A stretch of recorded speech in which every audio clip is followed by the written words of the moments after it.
Good evening, I'm Erica Thomas. And I'm Stan Boney. We're 5 days away from knowing if smoking pot will be illegal in Ohio. Issue 3 has it all laid out: who can grow it, where it can be planted, how it'll be sold, even the taxation. Strong arguments are being made on both sides, and earlier this evening, those against legalization met at the Covelli Centre.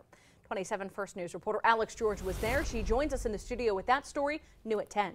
Good evening, Stan and Erica. Members of the faith, education, and law enforcement communities gathered tonight to pray and to express their concerns with Issue 3. Community growth, poverty, and public safety were all top concerns. If passed, Issue 3 would legalize pot in Ohio for recreational and medical purposes. A group that calls themselves Citizens Opposed to Issue 3 say if the measure is passed, it would be detrimental for the state. I just simply believe that lighting up and tuning out is not the next step to a better, brighter future. Ohio would be the 5th state to say yes to pot. We have 2 blueprints already that we can follow, and that's Colorado and that's Washington State. And from everything we've seen coming from those 2 states, everything about the legalization of recreational marijuana is bad. He says the statistics say it all.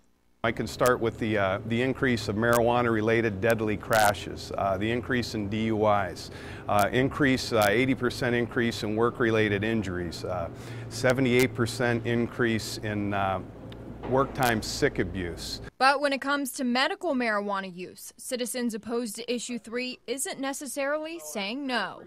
We are not against medicinal use of marijuana, not whatsoever.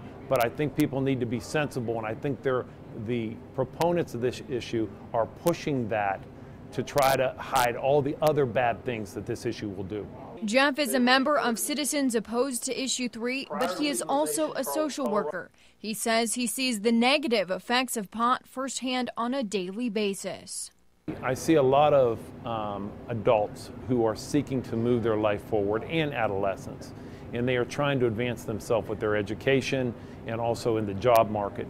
But what marijuana does, what I see is it takes the motivation from them. It suppresses their motivation.